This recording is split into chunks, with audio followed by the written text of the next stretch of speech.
All right, our number 3 spot is the Las Vegas Raiders, one of the most controversial seasons you'll ever see in football last year. It cannot be, you can't sell it enough about last season. The amount of pain and the amount of just unbelievable, just incredibly awful circumstance that this Raiders team faced. And I think what struck most to me was how they're able to do with an interim head coach. They're able to do with almost a broken roster in a way.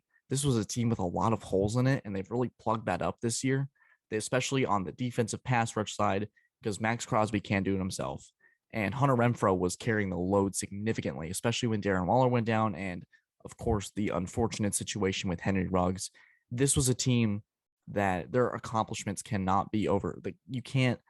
I know some team, you'll look at it on face value or on paper and see 10-7 and they lost in the wild card game, but it cannot be overstated how much they accomplished with how little they were given. There was a lot of bad luck involved. There was a lot of unfortunate, just tragedy. And I think that you have to look at it. It starts with Derek Carr. He was the guy that had to face the podium every day.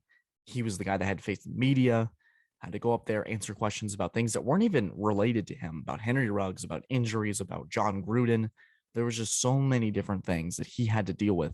And he still came out and played at a top quarterback level. I think Derek Carr is one of the top quarterbacks in the league based on what he's able to go through, based on what he's able to overcome. He started to take care of the football better. I think his deep ball accuracy has gotten much better. He's able to really command the field.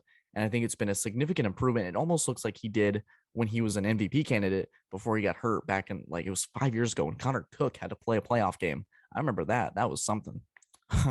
But there's just a lot of good that came from that Raiders season. There's a lot of things we call just blessings in disguise. And it became the emergence of Hunter Renfrow. The chemistry that him and Derek Carr share is super special. And I love it, especially coming from a Clemson guy, a Clemson student, seeing a Clemson football player, a former player that made such a big impact on that program, come out and have such a big season. He certainly stepped up, one of the best route runners in the NFL. He's certainly going to command a certain load and a certain amount of touches, especially with Devontae Adams, who we're going to talk about in a second. But the Raiders did something really unique this offseason.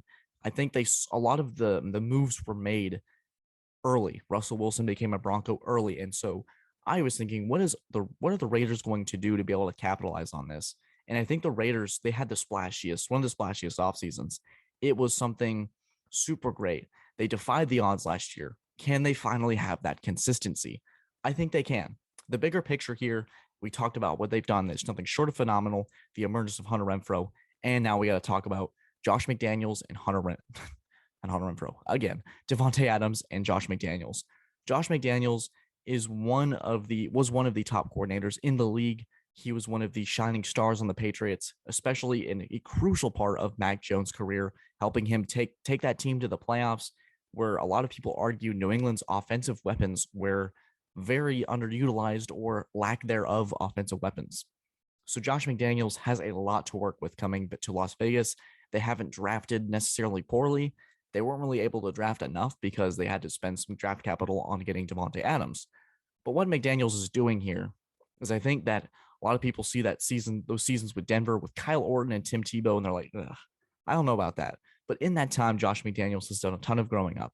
He's done a lot of soul searching in a way. They won 3 Super Bowls with New England with Tom Brady, and he was able to develop Mac Jones into one of the shining spots. I'm not going to say top quarterbacks just yet because I think he's about 15 or 16, but he was instrumental in that part of New England season. And I think that's worth noting, especially with a team like the Raiders who have a lot of weapons now to work with. He has Devontae Adams, Josh Jacobs, Kenyon Drake, Darren Waller, no longer Brian Edwards, but there's a lot of players like, I think Deshaun Jackson was on the team at a time. It was crazy. There's a lot of things to work with here. And one of those is star wide receiver Devontae Adams. We all thought he was staying when Aaron Rodgers decided to come back, but Aaron Rodgers ended up commanding a crazy amount of money. I had to stop myself there. Crazy amount of money. And the Packers subsequently traded Devontae Adams to the Raiders. And I think the Raiders got a steal there. First round draft pick for Devontae Adams. I take that 10 times out of 10. Devontae Adams is one of the best wide receivers without question. He's going to be able to give Derek Carr something he's never had before, a true number 1 wide receiver besides Darren Waller. necessarily count tight ends as number one receivers, even though they could be considered number one weapons on offense, like a Waller, a Kelsey, or a Kittle. But having Waddle, having Adams out there on the primary, on the boundary, being able to do that, especially that helps out Hunter Renfrow, that helps out the run game. Having Devontae Adams just as a body helps so much with that offense. McDaniels is so good at creating so many different plays for so many different players. I really like what the Raiders did this offseason. They upgraded on the pass rush with Chandler Jones. They're going to continue to get better. A good pass rush makes everything better, makes the corners, makes their life easier, makes the safeties' life easier, makes the linebackers' life easier. So I really like what the Raiders have to do. I am worried about a couple things. I know there's sometimes prone like the Chargers not to show up, and I think the offensive line is a slight concern. I have them at third place because they have a gauntlet of a schedule, and I do think the Kansas City Chiefs and the Broncos are a little bit ahead of them, but I don't think it's by much. I think that all these teams could finish within a couple games of each other. Like first place could be 11-6, and fourth place could be a three-way tie for 10-7 with tiebreakers in the division. I think the margin of error for all these teams is super, super thin. Let's make that absolutely clear. I don't think one team is miles ahead of another and one team is a scrub. I think that the third place team could be just as good as the first place team with a couple of things changed around. Let's just make that clear, because I think that sometimes it's lost in the translation in terms of what these teams are. But I just want to make that clear. This division is that good that the fourth place team could make a run in the playoffs like that. It's crazy. I have him at third place because we don't know what Josh McDaniels is going to be in year two, even the second stint of his coaching career, even though I think it's going to be brilliant. I think the Raiders had a fantastic offseason.